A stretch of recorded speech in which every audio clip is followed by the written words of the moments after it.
Glenbeck TV, he hosts his own popular radio and podcast programs with international audiences. With his wife, Susan, he hosts the weekly television show Ancient Jewish Wisdom on the TCT television network.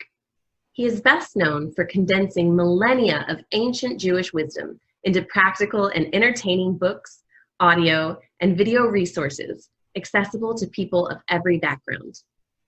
He has taught Hebrew wisdom from the Bible in more than 500 churches in North America, Europe, China, Africa, and the United Kingdom, and counts many Christian leaders among his closest friends. Lapin has been widely credited with inspiring countless Jews and Christians to return to active involvement in their respective faiths. After his studies in Bible, physics, and economics, he immigrated to the United States and soon after co-founded the Pacific Jewish Center in Los Angeles, California, with his friend radio host Michael Medved. He and Susan homeschooled their 7 children and are well-known West Coast sailors. Rabbi Lapin, it is such an honor to have you on the show today. Thank you very much indeed. I'm happy you reached the end of that finally, but I know it pleased my mother, who I'm sure gazed down fondly. An author, and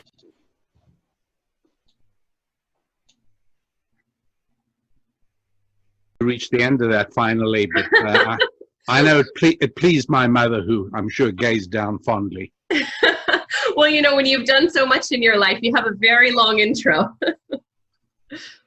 So I am so excited. We just had a little time to chat before the show, and already I said, oh, I need to hit record because we're already getting into so many good subjects. Yeah. And for those of you out there, I have already begun reading Thou Shalt Prosper. I'm loving every bit of it. I encourage you, while you're watching this right now, just download it on your iPad or whatever you have near. I'm also listening to the Business Secrets from the Bible on Audible, and I'm just enjoying the two in tandem.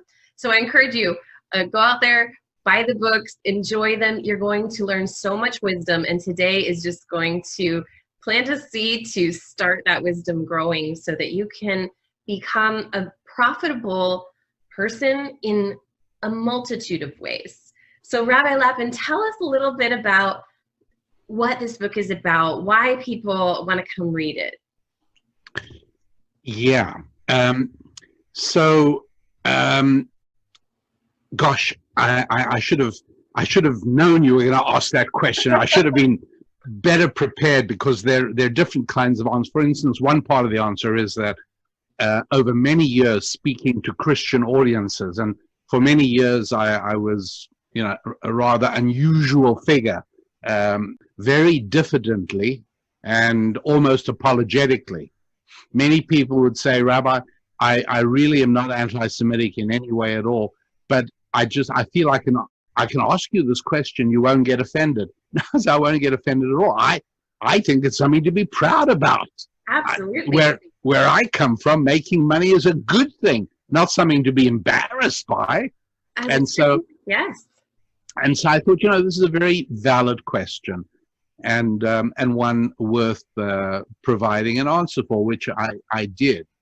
And I would explain to people, I said, look, that it's true is unarguable, whether in our, and I did consider that, although I didn't believe that was likely, if I was going to write a serious book about this, I did need to take that possibility seriously. And the way I resolved it was by interviewing over 100 non-Jewish Christian, mostly Christian business professionals who had lifelong relationships or business dealings with Jews. And what I found was exactly what you'd expect, which is there's bad apples in every group, and there's no more, no less among Jews than among anywhere else.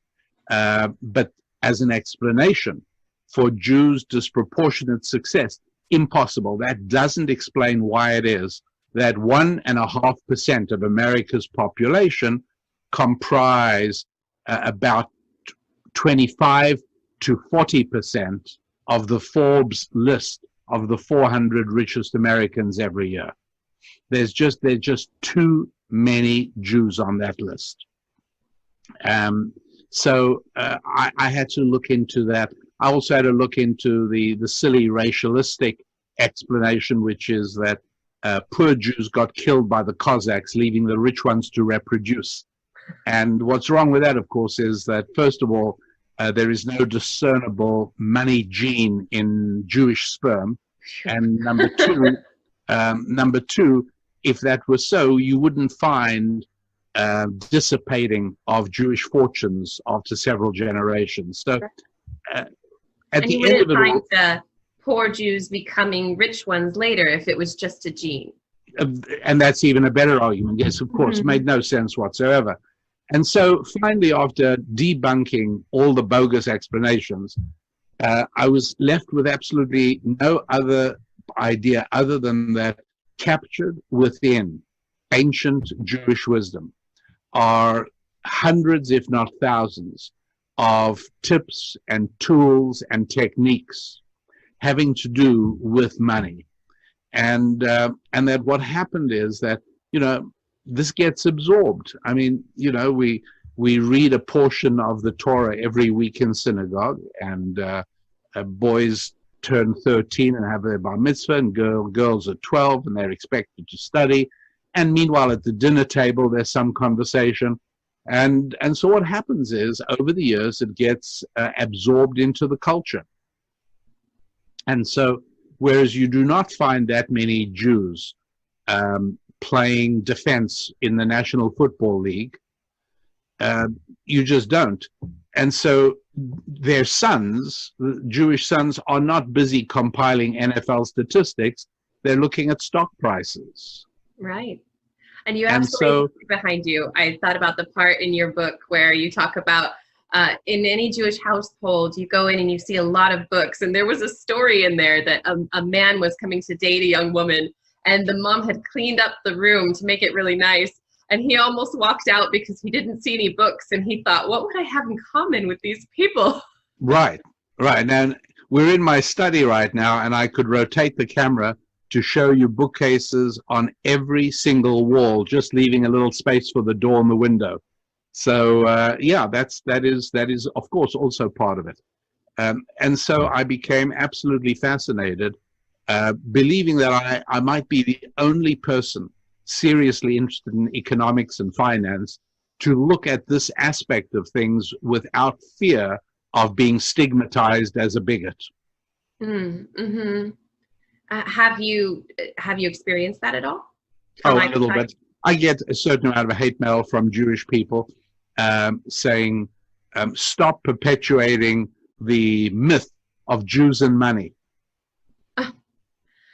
And like you describe in your books, I mean, it's not a myth. It's been proven in every time in history. They're being silly. They think that that's why they think that Gentiles don't like them because they've got money. And that's not the reason. They don't like him for many other perfectly good reasons. So, and especially when you're teaching us how to have money, we really like that, right? Yeah, you're teaching us your secrets. Of course, absolutely. So, that's nothing to worry about. But I realized that this was something, and I started teaching it, and I just had many beautiful adventures. Very often, I'm sorry to say, but it is very, very common for me to find churches, Christian churches, in which the false equation of poverty equals virtue.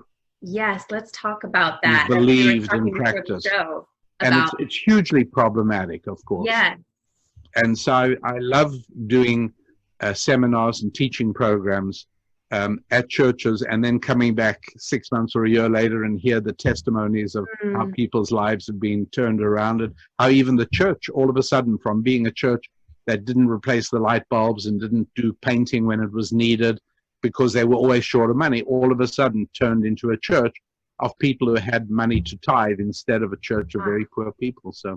So important. And I want to talk about tithing in a minute, because that's one thing I teach. I teach classes to Russian orphans. And actually, when I teach a business class, the thing that they'll tell you I repeat the most is read Proverbs. It'll tell you everything you need to know about business.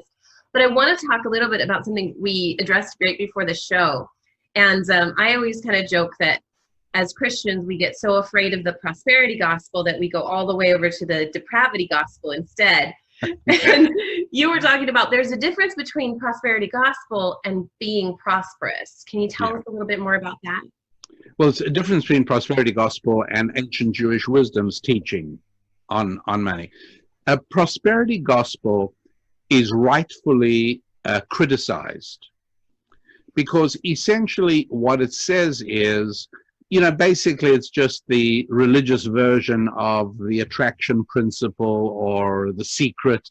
And these are silly notions intended to flim-flam gullible people into wasting their time and even worse.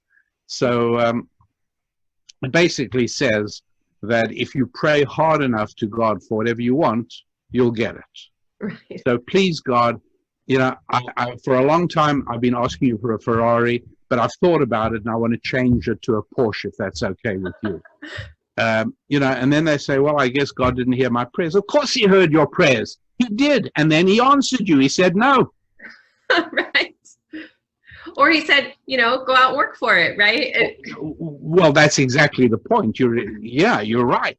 Because, the answer is no, that's not how it works. This is not a religious welfare organization where you knock on the door, pray to God, tell him what you need, and I hope he unloads on you and lets you have it. No, that's not. And I'm not saying prayer doesn't have a place, but prayer's role is in addition to action, not instead of action. Right. And so what we Jews believe that God is really saying, and the evidence for this from Scripture is immense. What he's really saying is, I need for you to be obsessively preoccupied with the needs and the desires of all my other children. Mm.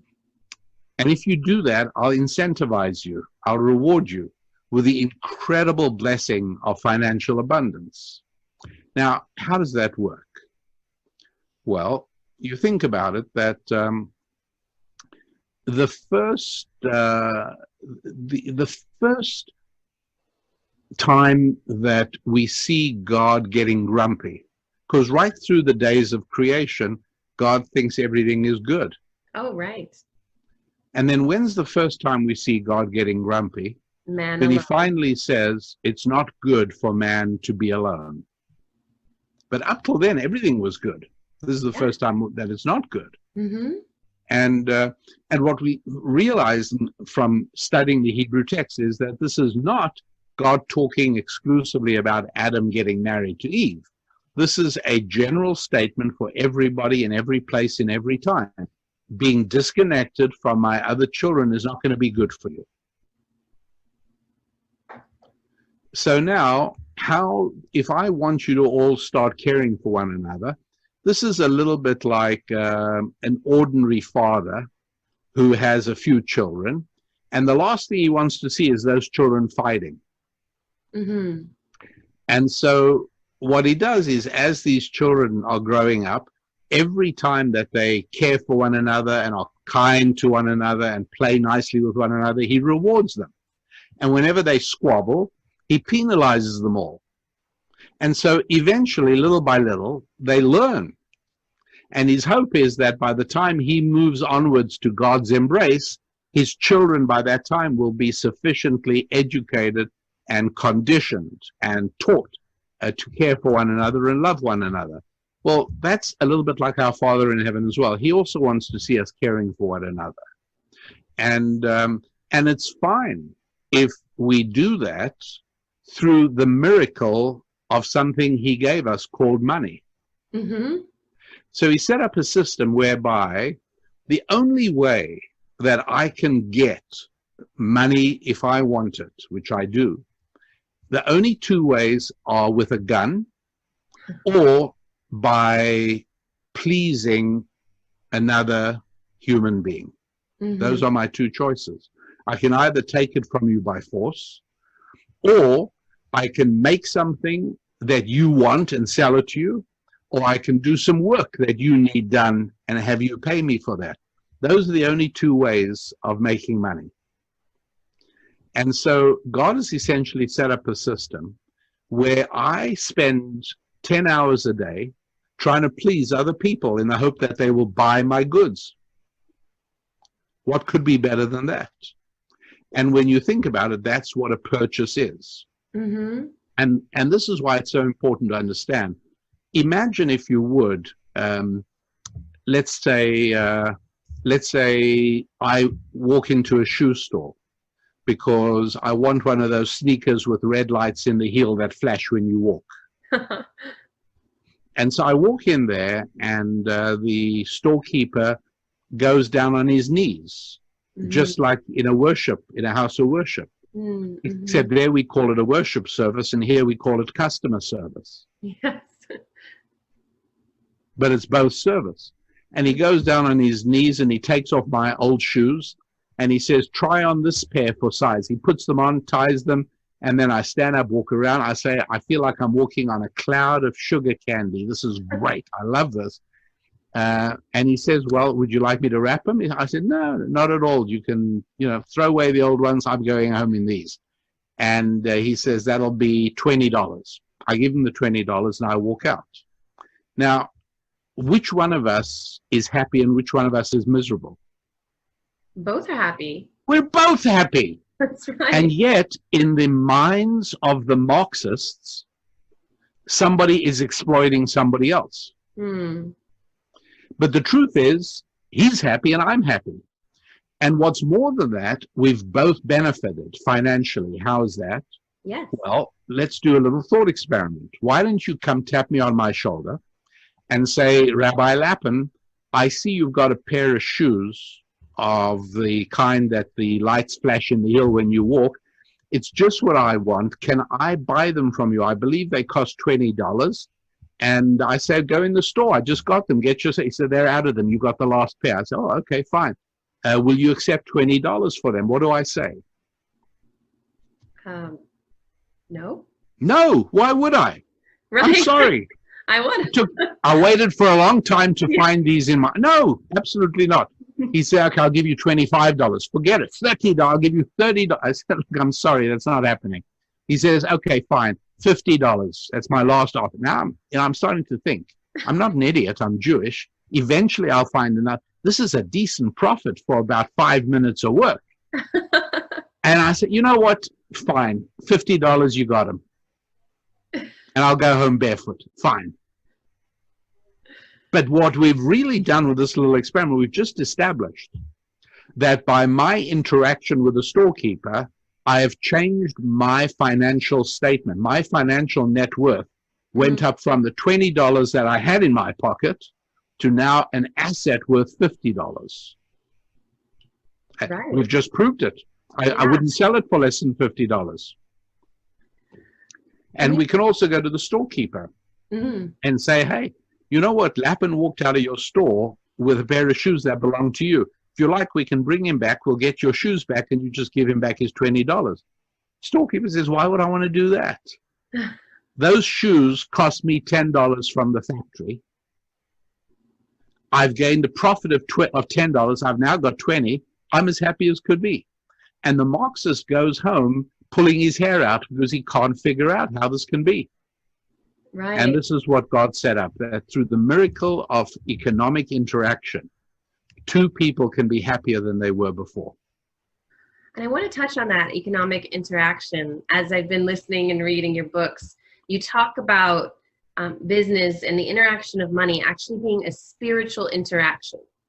And I love the difference when you were explaining, if an animal can understand something, and if only humans could understand. Could you tell our audience a little bit about the differentiation between physical and spiritual activities and how money is part of that? It's important to understand that when I speak about physical and spiritual, I'm not wearing my rabbi hat. I'm wearing my engineer hat. I worked as an electrical engineer for many years.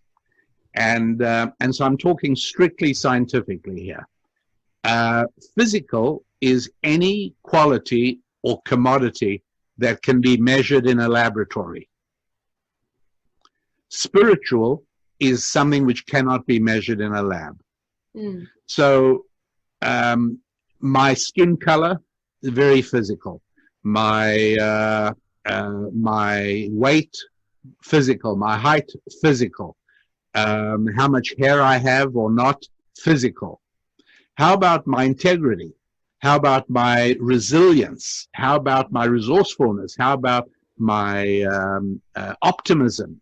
How about my communicative ability? These are all spiritual factors. You can't measure them in a lab. There is no instrument that can measure any of those things. Mm-hmm. And so it's really important to get that, because when my pet chimpanzee sees me coming home from work and sitting down in a chair, he gets that. You know, he also has moments of tiredness. When he sees my wife put a great big wonderful dinner in front of me and we sit down to eat, he really gets that. And if I go to sleep, he even gets that. But when I pick up a newspaper to read, that he doesn't understand, because that's a spiritual activity. Words are spiritual. Animals understand much, but not words. In other words, words being an abstract representation of reality, my chimpanzee doesn't understand either the spoken word or the written word. He will understand certain sounds and tones of my voice as certain commands that he will obey if he wants any dinner.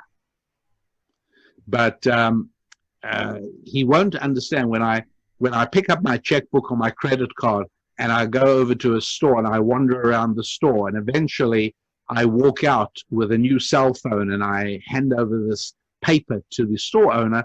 My chimpanzee who came along for the trip is totally bamboozled. He has no idea what's going on. And if you think about it, money, there is no instrument that can tell the value of money. Now, we have vending machines which we have programmed to be able to evaluate the relative value of money in order to be able to give me a Coca-Cola out the chute. But in terms of being able to intrinsically know whether a piece of paper is worth something or is not, or why should it be that a piece of paper that weighs very little is worth so much more than a round coin called a quarter that weighs so much. These things make no sense on a physical level. Right. And it's even worse than that, because I could even say to you, what is money? Is it really those metallic discs jingling in my pocket? Or is it the strips of colored paper in my wallet? Or how about maybe it's the magnetic orientation of the iron oxide molecules in the magnetic strip behind my credit card? Is that money? Right. Or maybe it's the ones and zeros in my bank's hard drive. Or maybe when I write a check to you for $10, maybe that's money. Or maybe when we shake hands and I say, I'll pay you $10 on Friday, maybe that action is also. Yeah, you're right. It's all of these things. Money cannot be pinpointed. And another proof of money being spiritual is that I can change its value without coming anywhere near you. I can change the value of the money you've got without coming anywhere near you. All I've got to do is use my social media and my radio show to convince a large number of people in our city that things are going downhill and that there's going to be a depression very, very soon. And if I can persuade people of that, you'll find that your money loses value. And I don't even know you, and yet from a distance, I've reduced the value of your money. Well, that's because it is spiritual, not physical. I cannot change the value of a slice of rhubarb pie on your table. Right. And even I was thinking as you, I've heard someone say one time, and I think you would probably agree, that money represents the best humanity has to offer, because you only pay for the best thing. You pay for the things that you consider worth your exchange. Well, that's right. I'm not sure it's necessarily the everything, because it's not necessarily going to buy love or some of the other things. But although it's not irrelevant in that area, I should point out. And any woman who does not take into account the finances and financial wisdom of a man she's thinking of marrying is a fool. Absolutely. One of the number one things couples fight about, right? Of course, Mm-hmm. of course. And I can't tell you how many young women I've counseled who, in a very idealistic mood, end up marrying a guy who has zero financial prospects, but he is a very spiritual man. Mm.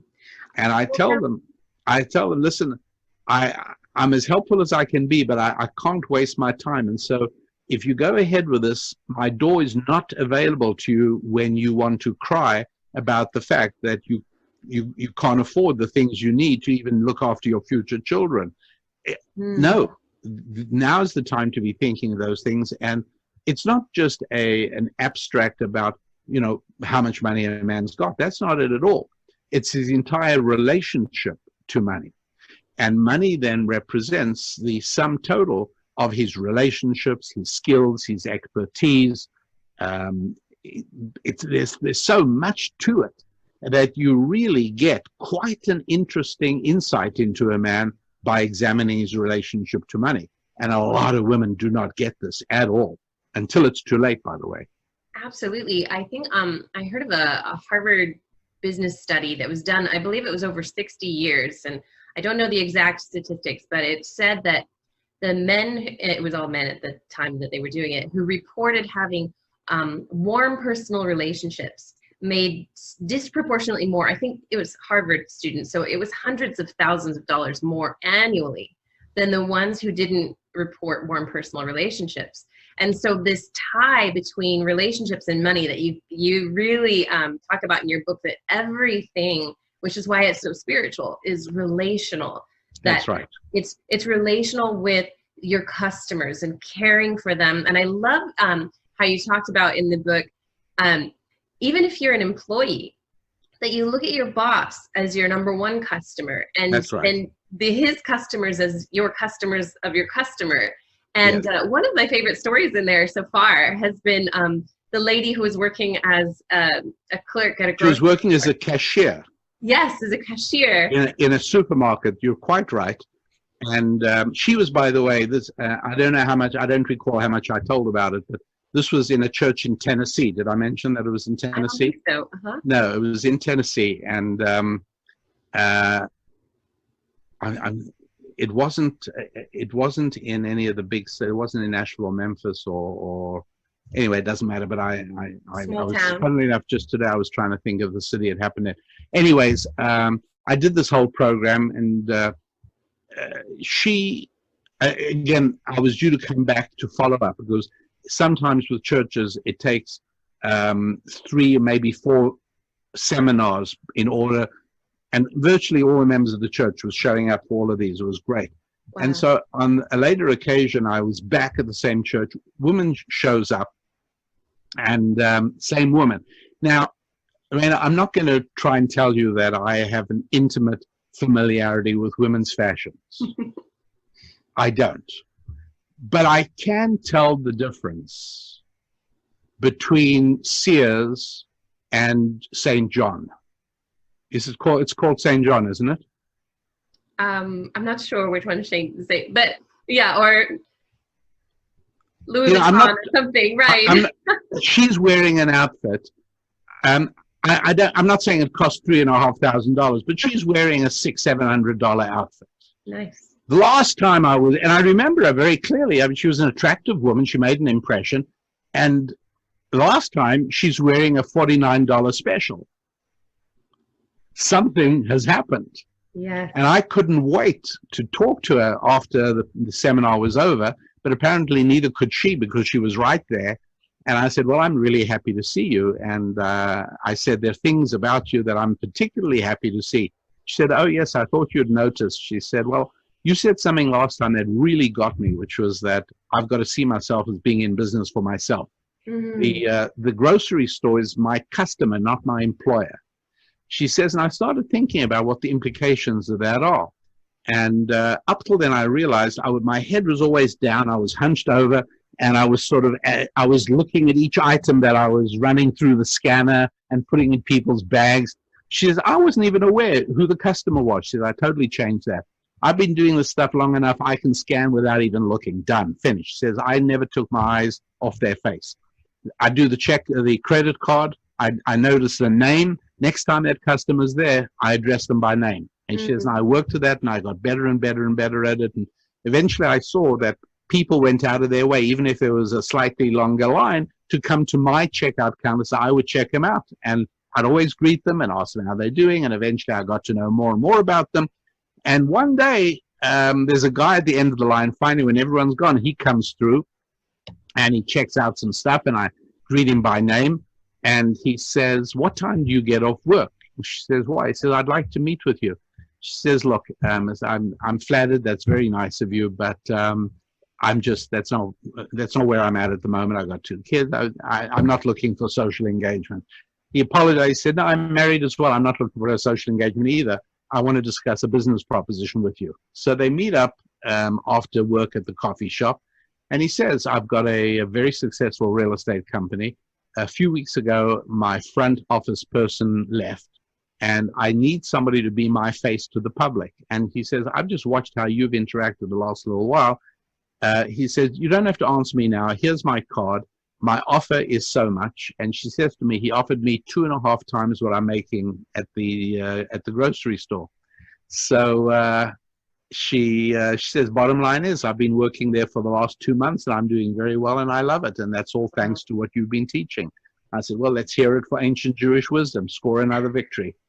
Absolutely. You can't argue with such a time-tested wisdom. And it's amazing because it changed her entire life, not only her work day, how that looked, but I'm sure in that $700 outfit versus the $49 special, she probably held her shoulders back more and her head up higher. Oh, Reina, she looked like a totally different person. Wow. Yeah. And then if she was, because I remember she was a single mom when she. Yeah, that's correct. Right. And then if she was looking for a prospect, she's probably going to find a lot better presenting herself in such a fashion. And so we think about that. Anything, I think, as you're speaking, it's really coming to me that anything that's a spiritual activity that you invest in and get better in, which money being a spiritual activity, it bears fruit in all spiritual. Doesn't it just? Life. Yeah, of course. Right. And so that's why throughout your books, we keep seeing that return to relationship. And that's what she did. She established relationships with every single customer who came through her line. And this is true for all of us in whatever we do. How many people actually go out of their way to make new friends? But it's very important. A lot of people also say to me, you know what, I'm sorry, it's just not me. I'm not a gregarious person. I'm more of an introvert. I'm just, I understand that. But when you were a teenager, with a face full of pimples, did you just walk around saying, hey, what can I do? I'm just a pimply person. I don't think so. If I remember correctly, you spent the equivalent of a small nation's gross domestic product on pharmacological products to clear your face. You didn't accept it. So why are you accepting? Who says your state of being an introvert has to be that way? It's simply not true. Absolutely. And so I work a lot with my own clients and with the public at large that follows me, very much on recognizing that one of the huge differences between people and animals is that a cat or a camel or a cow or a kangaroo are going to be a cat and a camel and a cow and a kangaroo in 5 years' time. But a human being can change hugely in 5 years. I can effect such tremendous change that my life is entirely different. Human beings are not the same today as they were 5 years ago. Animals are.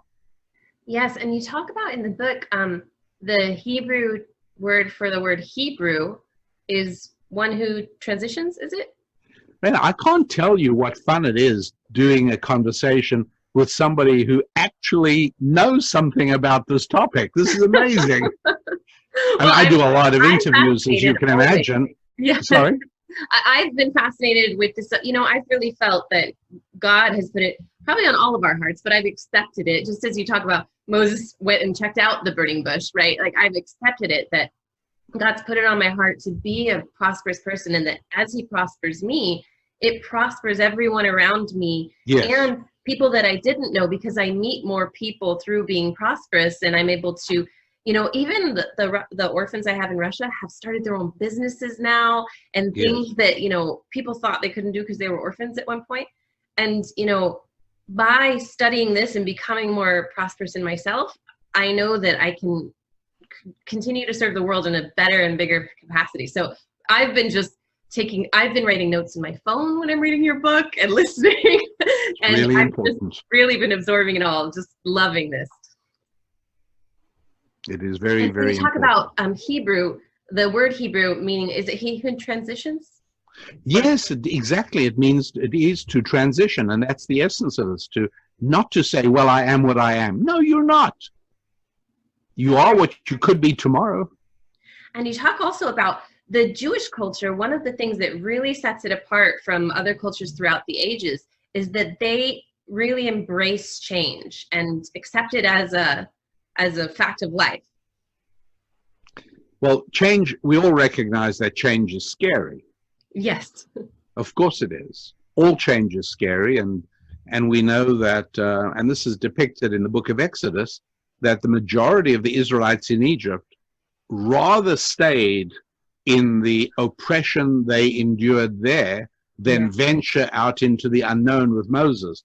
What does not come through on most English translations that I have looked at is what is very clear in the Hebrew, which is that 80% of the Hebrews chose to stay in Egypt.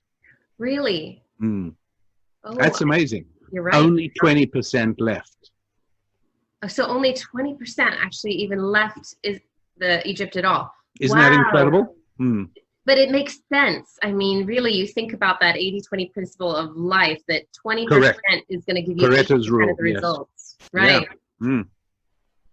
And I then think the number, by the way, the number of Americans 244 years ago, the number of Americans or colonials who actually were willing to take up arms and achieve independence from Britain, I think was about the same sort of figure. That makes sense. Yeah. I would imagine. And especially it makes total sense because, my wife and I have often asked ourselves, what would we have done back in that day? And the allure of the familiar is almost irresistible.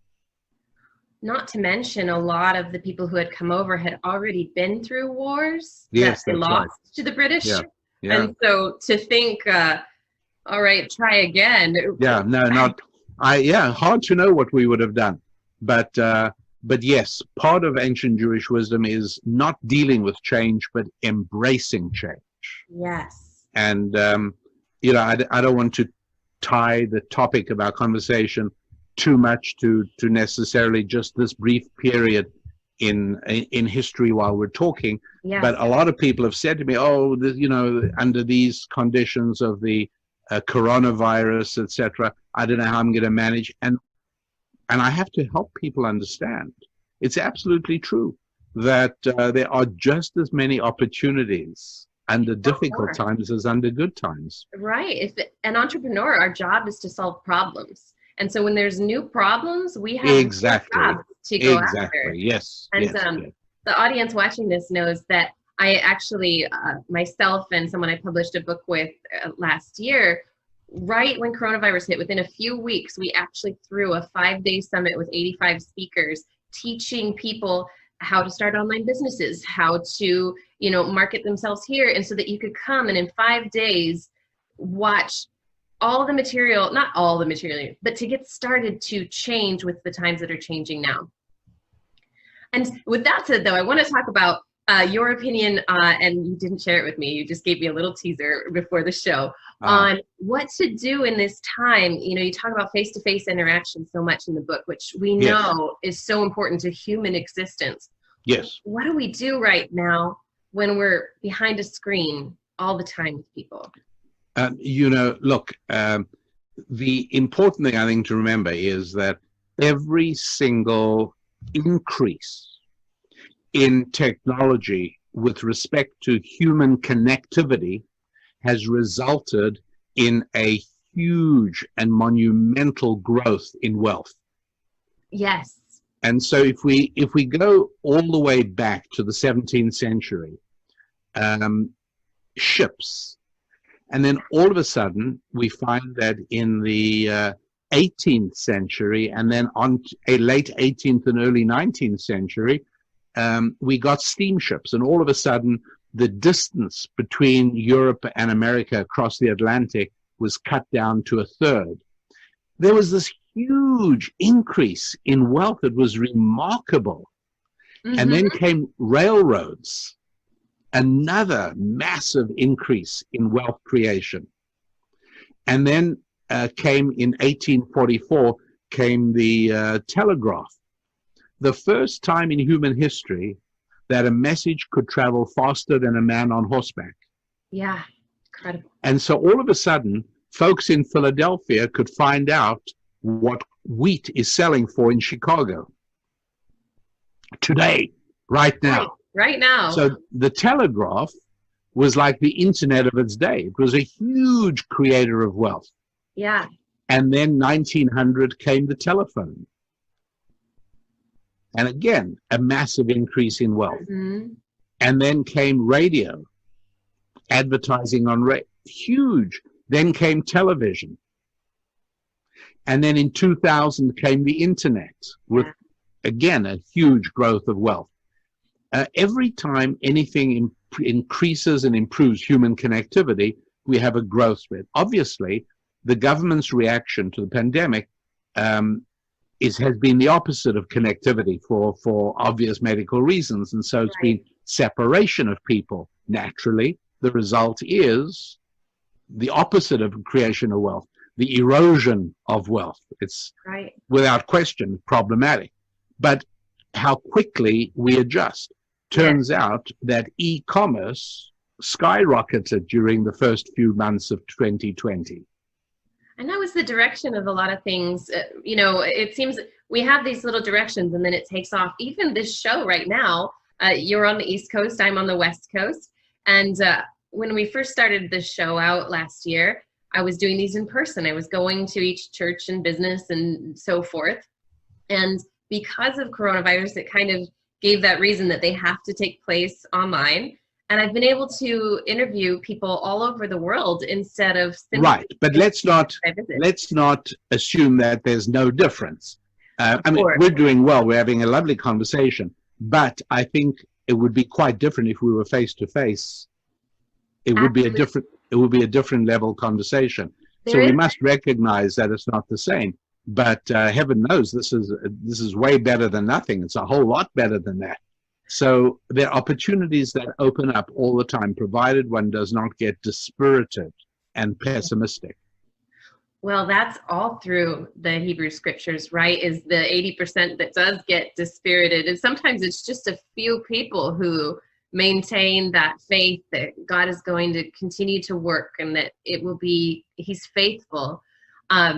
Is that something that is continuously taught through Jewish families, that God is faithful and we need to not be these 80% who either just don't even leave Egypt or sit around complaining to Moses that they would have rather died in Egypt than... Yeah, but it's, you know, let's remember the wonderful story of the prophet Elisha, who was approached by the widow, and she said to him, you know, my late husband was your faithful servant, and I'm now left with nothing. I'm absolutely destitute. You have to help me. And he says, go search your house and bring anything you can find. Mm-hmm. She says, let me save you the trouble. She says, there's nothing there. When I tell you my house is empty, we've sold everything in order to try and survive. I got nothing. And he insists, you must go back, go and find anything. So she's a bit frustrated with this because he's just obviously doesn't want to help her. But she goes and finds a forgotten and overlooked tiny little bottle of oil. She brings it back. He's, oh, this is wonderful. I'm so pleased you found that. This is great. He says, now what you need to do is go and borrow 10,000 40-gallon drums. She says, what? He says, just go and borrow empty drums. And she comes back and he takes the bottle and he starts pouring And at the rate of about 40 gallons a minute, this tiny little bottle fills up a drum every minute. And he says, now get somebody to help you carry off the oil to market. The woman becomes an oil tycoon. She does. And so and it lasts her all the way through the famine, right? You see the obvious question, which is that if he's going to pour 40 gallons a minute out of a teensy-weensy little bottle of oil, it was a miracle. God did it, right? And if God did it, why couldn't God have let him pour the oil out of his thumb? I mean, from God's point of view, there's no more or less of a miracle needed to make oil pour out of a thumb than out of a little bottle. Right. So why did this prophet trouble the old widow? Why didn't he just use his thumb? And the answer, which I know you subscribe to, is that deliverance only comes when you are also invested in it. It can't come from outside. Right. And in the Christian faith, we think about Jesus taking the loaves and the fishes, right, and giving thanks and spreading those out to thousands with baskets of leftovers, right? And of course, we read this story too. You think about, you have to bring what you have. And then that what you have can be multiplied and poured out to increase and increase and increase. But if you say you don't have anything like that, like the woman did in the first place, you may believe that, but it's not true. And so you have to, I guess, also acknowledge the gifts God has already given you. And so that when you can acknowledge and be grateful for the gifts God has already given you. Maybe it's a resource, maybe it's a skill, maybe it's an experience, maybe it's an ability, but you've got something, I guarantee it. Now, all we've got to do is find it and learn how to monetize it. Absolutely. And the woman did that. And these are the stories that, and this is another thing about growing up in a Jewish household that's constantly reading the Torah and constantly educating, is that you're hearing these stories not just once, not just twice, but over and over and over again throughout your life. And that becomes, as the Bible says, written on the tablet of your heart, rather than just something you heard one time or a nice story. It really becomes something that you naturally would live out. Is that right? Exactly right. Yeah, right. Very much so. And so this is something that, of course, not all of us can come from that background, but we can begin to. No, and that's why, when I wrote Thou Shalt Prosper, it was specifically to make ancient Jewish wisdom in the area of finance accessible to everybody of every background.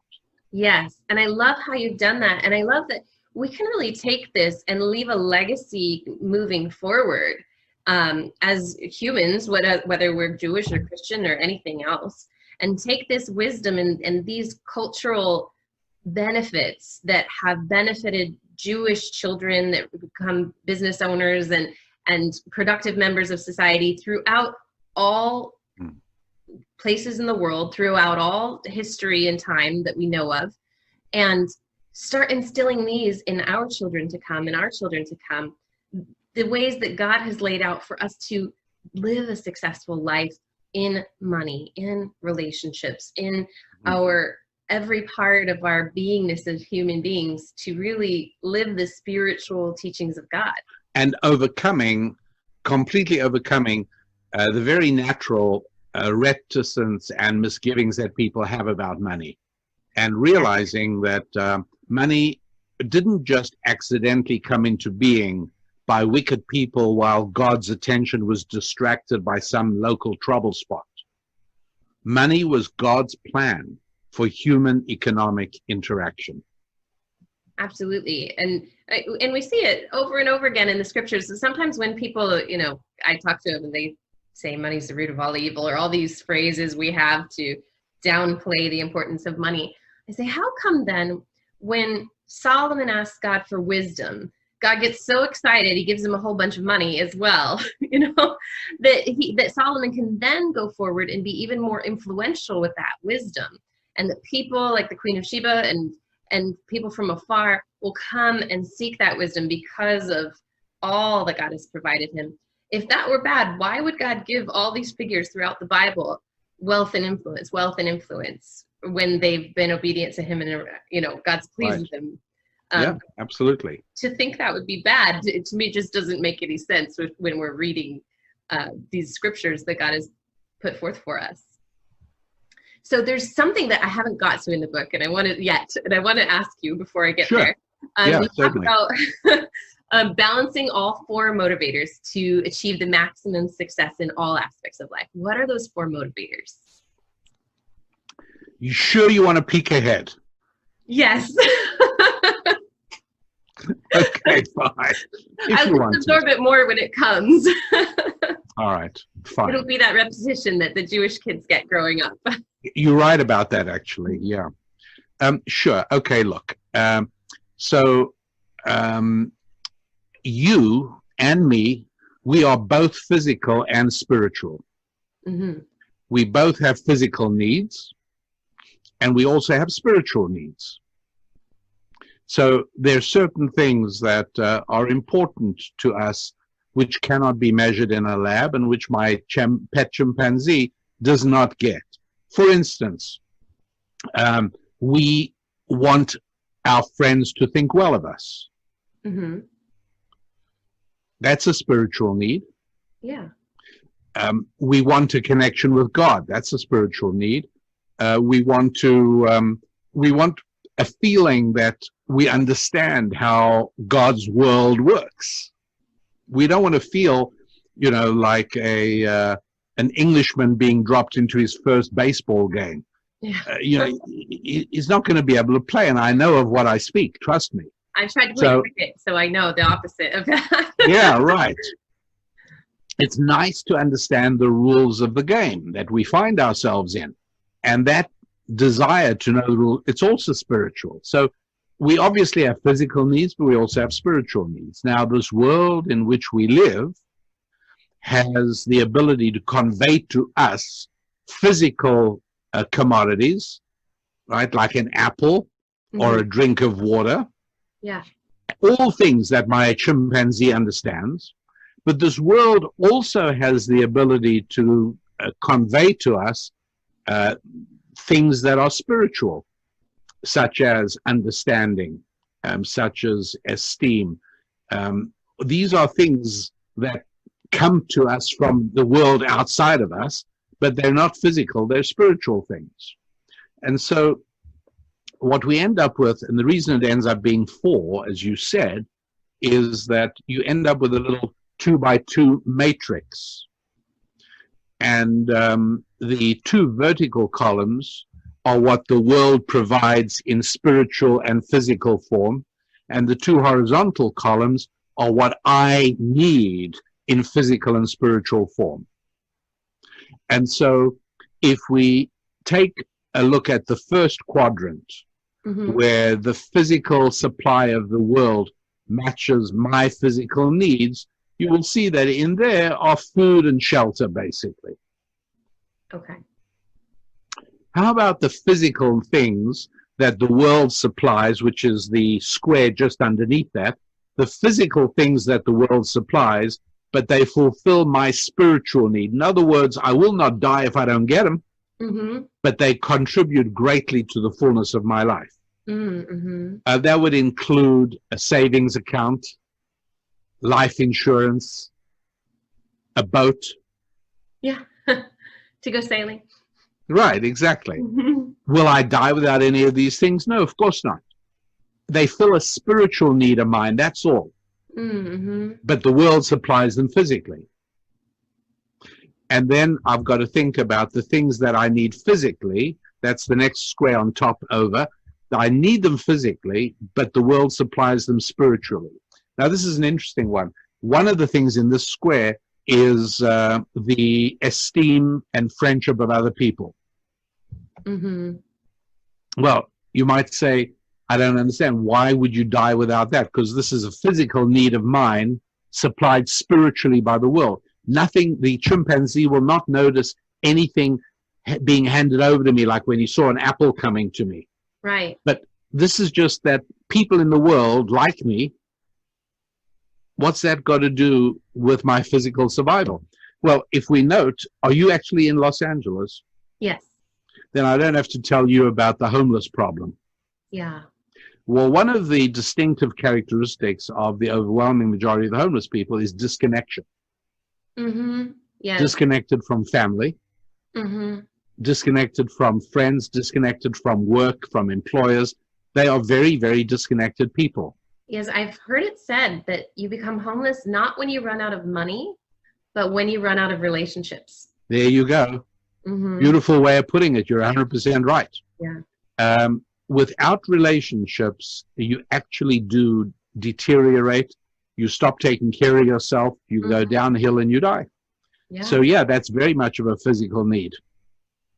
Yeah, that's one thing. Whenever before COVID, that is, saw a homeless person, if I was going to go bring them food or something, I would make an effort to touch them on the elbow or something, because that's they very, haven't had very important. Yes. a physical touch in so long. So many of them, haven't been touched by another human in so long, and that spiritual, physical need to just know that there's real human contact. Yeah, that's exactly right. And then the fourth quadrant. The fourth quadrant is spiritual and spiritual. It's what I need spiritually and what the world supplies spiritually. And this includes wisdom and knowledge and understanding. Mm-hmm. You won't die without it. The proof is how many people walking around don't have it. And it also is connection with God. Yeah. So those are the four categories, and those are the four motivations. Now, many psychologists like Abraham, I'm sorry, I forget his name for the moment. He speaks of the four levels of need.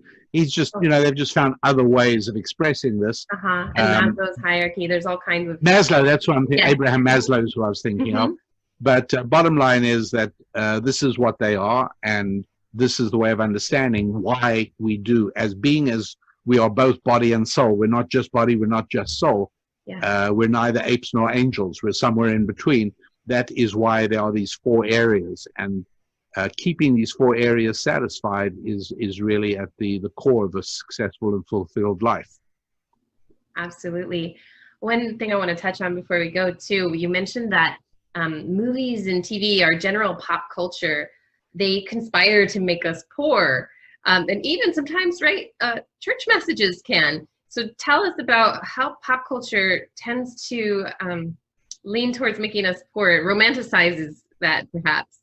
Well, it's worse than romanticizes. You see, what we've got to understand is that, again, at the present time, and I hope that many people will watch these shows of yours years and years into the future, and I hope that by the time they do in the future, some of these problems will have been resolved. But right now, at this time in history, Marxism is in the ascendancy. Young people find it very attractive.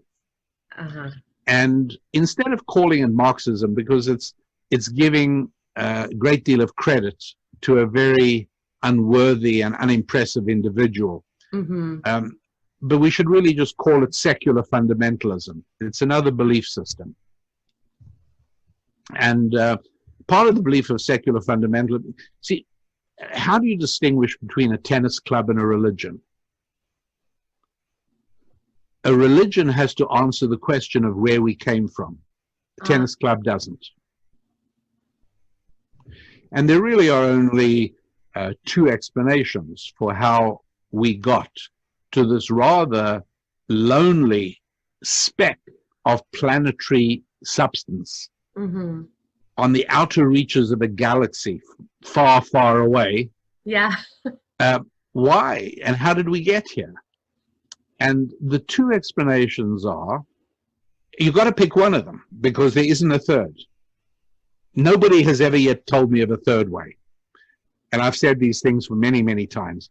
The one way is that a good and loving God created us in his image and put us here.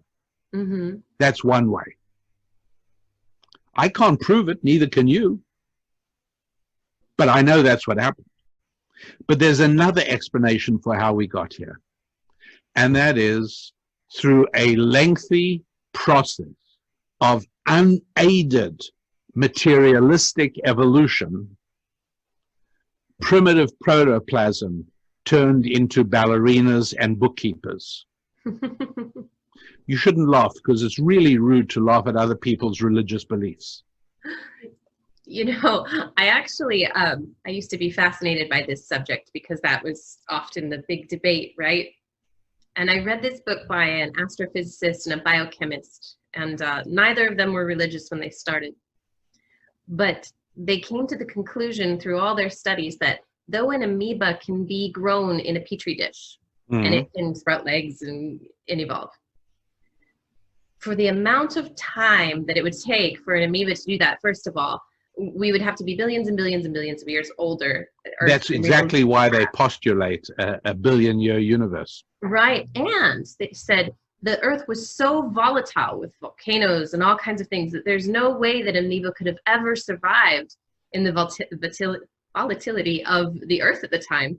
And so they came to the conclusion, these non-religious scientists that were studying it, that whether or not there was a God, and they actually did become religious later, they said life had to be spontaneous and complex by all of the science. There's no way we could have started. That's it's beautiful, but it's obviously not a compelling proof of anything, because otherwise there wouldn't be any people left to still believe in evolution. Well, we were taught in schools, you know, from little kids that you started as a non-human primate, then you became, you know, these, and this is the lesson. When you go to the National Zoo in Washington, D.C., when you go to the primate section of all the creatures, including my former pet chimpanzee, they basically show that man should have been in one of those cages also. Maybe some. I'm just kidding. Yeah, very true. That's right. So, and so, if it's very important to believe that we are derived from animals, that means we are animals. We're just sophisticated, that's all. And if we are animals, then it doesn't make any sense that we have money, because money is too spiritual. No animals use money. Right. It's an abstract representation of value, no. And so that's one of the reasons that the left hates property. You know, ownership of private property in its ultimate is despised by the left. Very spiritual. That's something that an animal would not understand, to own. Correct. Yeah. And something that's taught throughout the scriptures is, you know, like Abraham got this property, Lot got that property. This is where the property lines were drawn. This is so and they believe that all property should be owned by us all in unison by the government. And so that is why in the culture you'll find words like filthy rich. Yeah. I assure you it's a lot filthier to be poor. Absolutely. And you know, they say money is the root of all evil, but it's often poverty that drives you to do evil acts that you wouldn't have done. No, I'm not sure, because that's a slur on my grandparents who never had 2 pennies in their whole lives. I guess I mean to like steal. And never stole. They never stole a loaf of bread. That's true. That's true. Not everybody does, but you know, you don't have that. If you have the means, well, there's some people who are just, you know, they have a problem in their mind, but you know, someone who's stealing a loaf of bread to fill their stomach, you know, that's because of poverty, not because of wealth. And no, that's right. There's a proverb, also, right? Not to make me too poor that I would steal, but it also says not to make him too wealthy that he would. But well, Rabbi Lepin, it has been such a pleasure.